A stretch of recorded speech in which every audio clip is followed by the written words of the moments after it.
C'est le grand entretien de ce Smart Impact, 26 minutes avec une personnalité qui compte dans notre économie. Et j'accueille Julien Pierre, bonjour. Bonjour. Heureux de vous retrouver sur ce plateau. Vous avez déjà participé à l'émission, ancien international de rugby. Je ne peux pas faire toute la liste de vos titres, mais vous avez été champion de France avec Clermont, vainqueur du Grand Chelem avec l'équipe de France.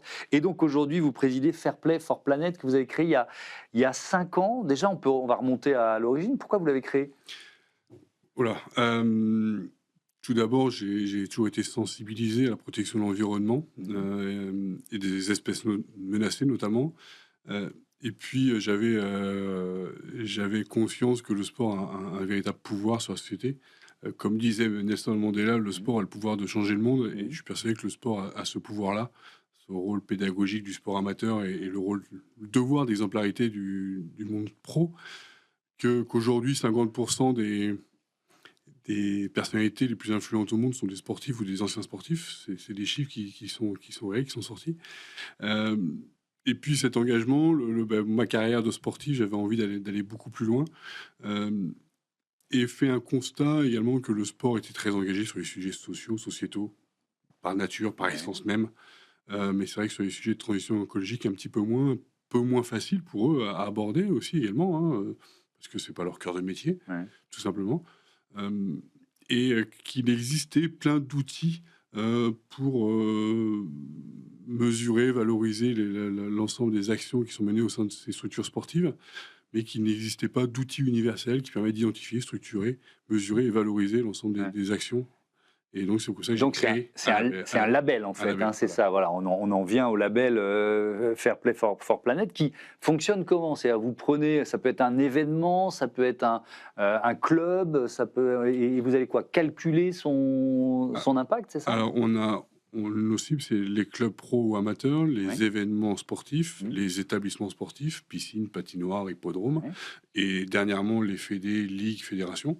Donc, on a créé un référentiel avec l'ADEME, l'Agence de Mmh. la transition écologique. Évidemment, chaque référentiel s'adapte par rapport à la cible, hein, la Oui, ça va pas fédération. être le même référentiel pour une fédération ou pour une patinoire, quoi, c'est Exactement, évidemment. mais il y a une base commune, Ouais.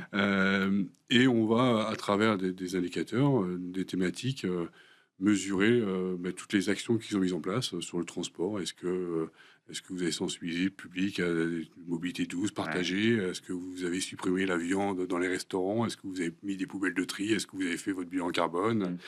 Est-ce que la gouvernance est impactée aussi et est engagée dans ces sujets-là? Parce qu'on sait souvent que ça part aussi de là-haut.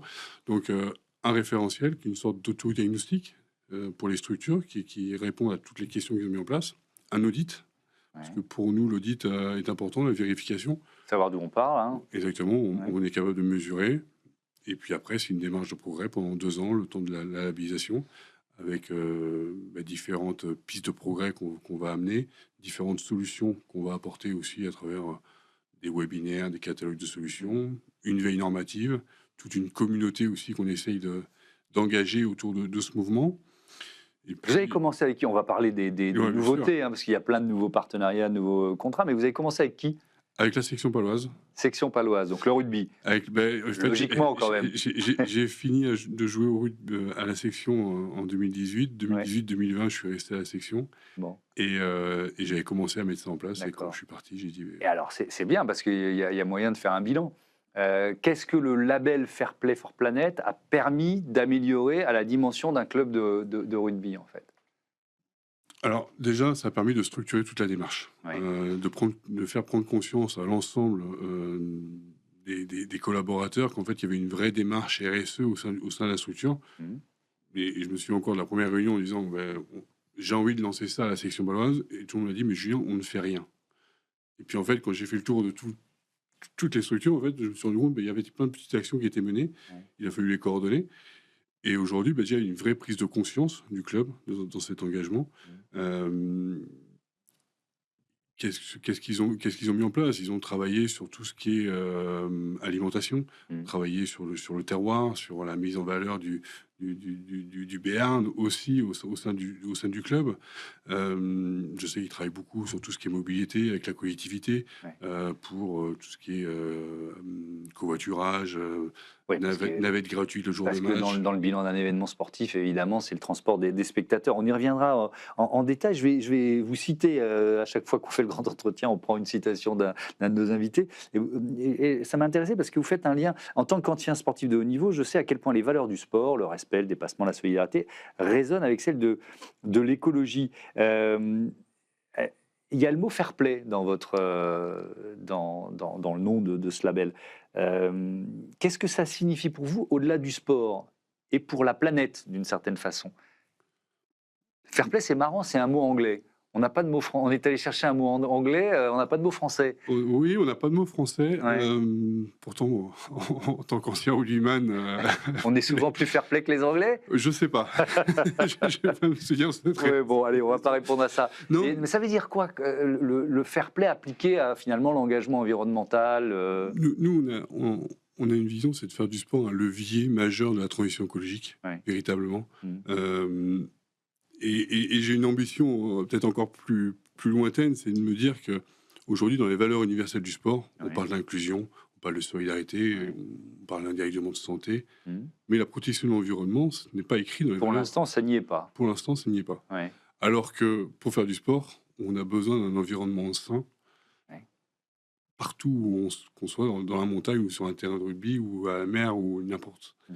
Et je pense que les valeurs universelles du sport, on devrait écrire la préservation de l'environnement ou de la nature, je ne sais pas sous quelle forme, mais voilà. Et je pense que le sport a cette véritable force pour accélérer cette transition et cette prise de conscience. Mm. Et comme je disais au début, le sport, c'est des jeunes qu'on forme et qu'on apprend à l'école de rugby, de danse, de basket. Mm. On le garde toute la vie. C'est un devoir d'exemplarité. Parce que quand un sportif s'engage sur telle ou telle cause, ça résonne beaucoup plus fort qu'un politique, qu'une entreprise ou autre. Alors, j'ai été surpris d'ailleurs, vous disiez que finalement, dans les personnalités les plus influentes de la planète, il y a 50% de sportifs, c'est ça, donc au niveau mondial. Est-ce que, est-ce que vous avez parfois du mal à les convaincre, ou est-ce qu'au contraire, ils se disent, mais oui, bien sûr, il faut y aller, quoi? Parce que vous prenez, j'imagine, aussi votre bâton de pèlerin pour aller voir soit d'anciens collègues rugbymen, soit d'anciens sportifs de haut niveau, ou des sportifs en exercice, en disant, hé, toi, tu as un levier, vas-y.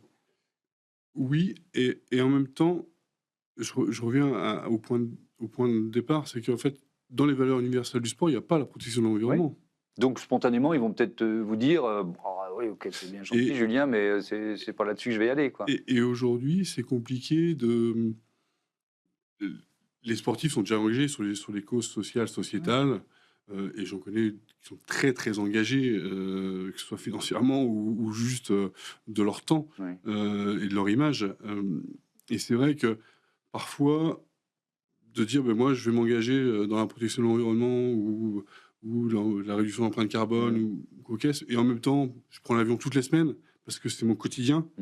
Et ça a été mon quotidien Ouais, bien sûr. quand je jouais à Clermont. C'est plus complexe. Ils se disent, je vais être incohérent, quoi. Je vais être incohérent. Ouais. Et j'ai été le premier, moi j'ai créé une fondation pour la protection de l'environnement et des espèces menacées il y a plus de 10 ans. Mais pendant 8 ans, j'en ai pas parlé. Alors, pour différentes raisons, peut-être que je me sentais pas légitime, peut-être plein de choses, mais c'était quelque chose que j'avais envie de construire aussi. Donc, j'ai pas la réponse véritablement, et on voit qu'il y a des sportifs qui commencent à prendre la parole, les Nate Corson, Nikola Karabatic ou Djokovic, je sais, qui prend la parole sur ce sujet-là. Ouais. Alors, on va parler d'inclusion, parce que c'est la question. Alors, chaque semaine, enfin chaque jour d'ailleurs, l'invité du grand entretien pose une question à l'un des invités de la semaine précédente. Et donc, c'est Arnaud Brun, qui est le président du conseil de surveillance d'Adéquate, qui vous pose une question. On l'écoute. Bonjour Julien, moi je trouve que le sport pour nous est un très bon vecteur d'inclusion pour le recrutement, donc nous en servons beaucoup pour casser un peu les codes. Moi je serais ravi de comprendre et de voir comment le sport peut être un moyen d'inclusion et un moyen de transformation écologique. Alors, ça, c'est ce que vous disiez tout à l'heure. C'est-à-dire que, un peu spontanément, le sport est un vecteur d'inclusion. Oui, Oui. Ça, c'est vrai. C'est vrai. Est-ce que c'est vrai? Alors, je pense par exemple l'ascenseur social que ça peut représenter. Mais est-ce que c'est vrai pour les personnes qui sont en situation de handicap? Et on va parler un peu des JO. Est-ce qu'il y a eu un effet JO ou pas? Parce que j'ai trouvé ce chiffre en préparant l'émission. Une structure sportive sur 3 n'est pas adaptée pour les personnes en situation de handicap en France. Oui, il y a encore du travail. Ouais. Il y a encore du travail. Mm. Et ces grands événements, on parlait de Paris 2024, Ouais. les JOP, Oui. Jeux olympiques et paralympiques. Ouais. je pense, sont aussi une prise de conscience. Mais ça a changé vraiment la donne. Les changements sont longs. Moi, à titre personnel, ça m'a changé. Moi, j'ai été voir des compétitions paralympiques.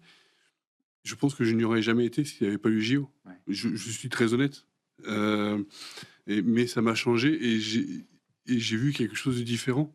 Je prends un petit exemple qui est anodin. C'est ma petite fille de 5 ans qui a été une arrivée du Vendée Globe et qui me dit bah, papa, super, on était voir une arrivée du Vendée Globe et c'était le Chinois qui a qu'un bras. Mm. Et je trouve que dans cette phrase, il y a tout. Parce que c'est une petite fille de 5 ans, d'accord, mais elle n'a pas fait la différence. Qui, quoi, qu'est-ce C'est pas grave, non, mais il a fait le tour du monde sur un bateau. Et voilà, et je trouve que les enfants, pour ça, ont cette force-là. Oui. Nous, on va voir la différence. Elle va voir le navigateur, point final, Oui. et le bateau, et point final. Et je pense qu'on devrait aussi s'inspirer de la jeunesse, parfois, de cette innocence. Et je trouve que les JO, pour ça, ont fait cette prise de conscience. Il y a encore du boulot, évidemment, et il y a des problèmes, mais il y a aussi des choses qui avancent. Ouais. On va parler des partenariats les plus récents que vous avez pu signer pour essayer de comprendre justement comment vous agissez et puis à quel point ça peut faire évoluer le bilan des événements sportifs, notamment un partenariat avec la marque Intersport. Alors ça consiste en quoi là? Alors, on a signé un partenariat avec Intersport il y a peu de temps. On avait rencontré les équipes RSE dans un premier temps. C'est là la porte d'entrée. Il y a plus d'un an ou deux. Et on a commencé à discuter. Intersport est une marque engagée pour le sport. D'ailleurs, c'est dans leur signature. Et évidemment, Intersport est un acteur majeur du sport français. Et ils ont cette responsabilité d'inclusion et d'apporter des solutions nouvelles aux acteurs du monde du sport. Intersport souhaite justement proposer aux clubs, aux ligues, aux fédérations qui les accompagnent, des solutions novatrices.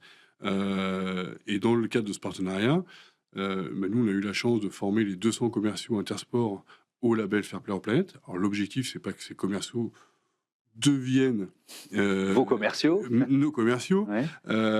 Mais qui puissent dire aux clients, aux clubs, aux fédérations qui les accompagnent, dire en fait, il y a une solution qui s'appelle Fair Play Planet, et grâce à cette solution, vous allez pouvoir structurer votre démarche de RSE, développement durable, éco-responsable, vous l'appellerez comme vous souhaitez. Vous allez pouvoir la valoriser auprès de vos différentes parties prenantes, qui va vous permettre demain d'aller chercher de nouvelles subventions, parce que les subventions publiques sont de plus en plus éco-conditionnalisées. Vous permettre d'aller chercher de nouveaux partenaires privés, parce que les partenaires aujourd'hui ont besoin d'indicateurs dans leur sponsoring sportif. Va vous permettre de fidéliser des bénévoles ou des éducateurs, parce que c'est un retour qu'on a eu aujourd'hui. En fait, les structures qui s'engagent avec nous, ça leur permet de fidéliser les bénévoles, parce que justement, il y a cet engagement qui est un peu plus que uniquement le sportif.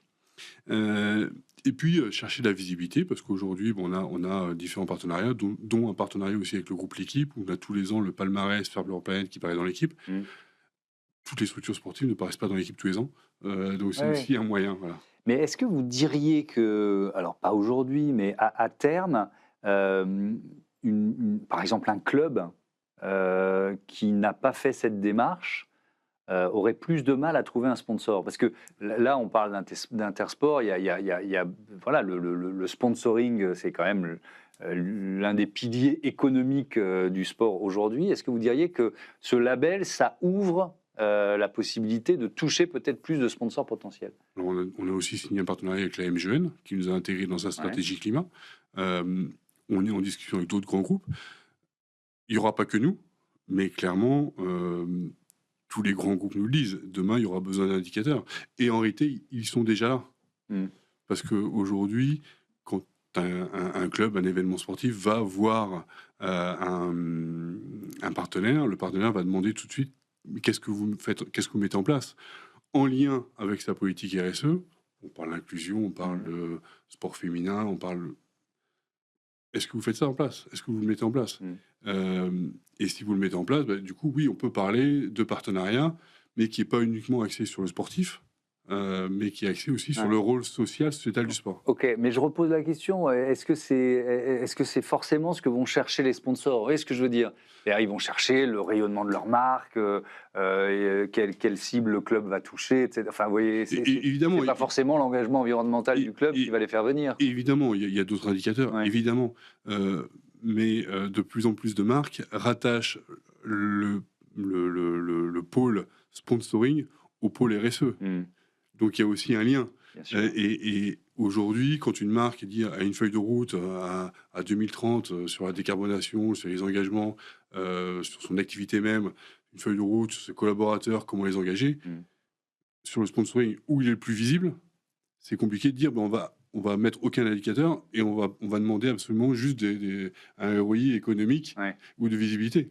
Effectivement. Vous avez des fédérations ou des ligues de sport pro qui se sont engagés Pas encore, parce qu'on a sorti le référentiel il y a peu de temps là, sur les ligues, les fédérations, mais ça devrait tarder. C'est quasiment...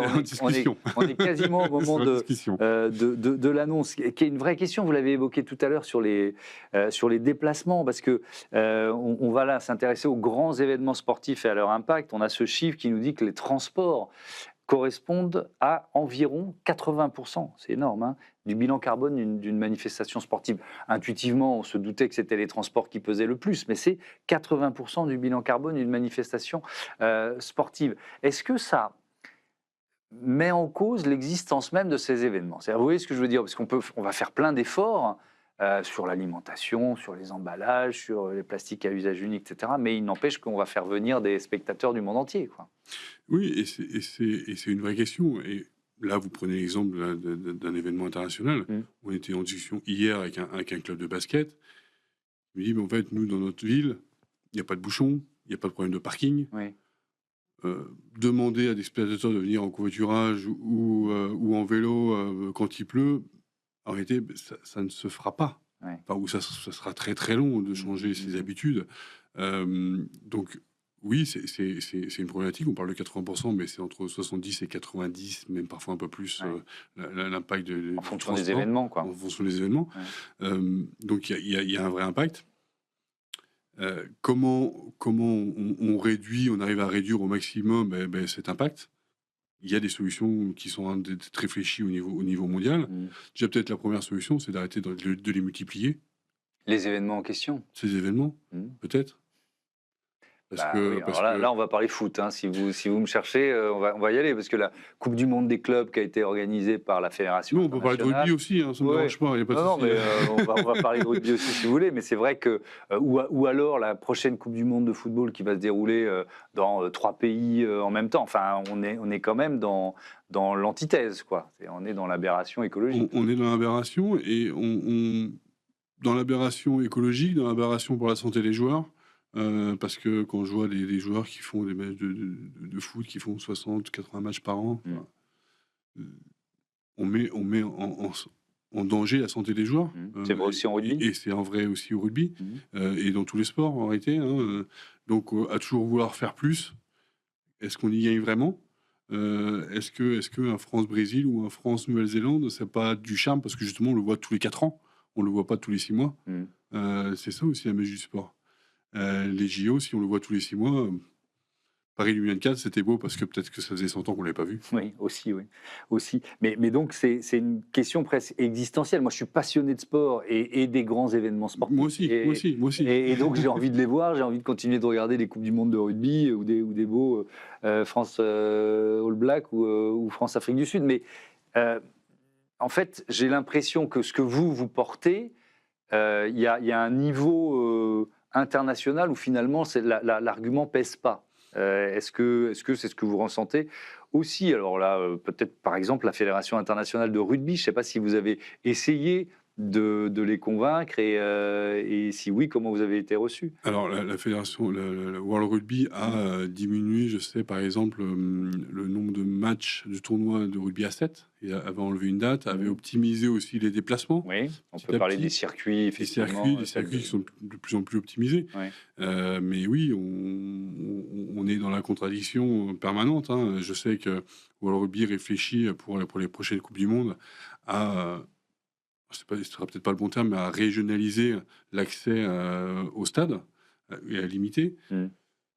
Mais la beauté de ces grands événements, c'est aussi de se rencontrer, hein. C'est, voilà, on est des êtres humains et on a besoin Mmh. de se rencontrer, d'échanger, donc on est, Ouais, alors mais j'ai le même non, non, mais problématique en interne, hein, voilà, hein. mais moi, j'ai pas résolu ma contradiction parce qu'encore une fois, j'ai envie de les regarder, ces événements.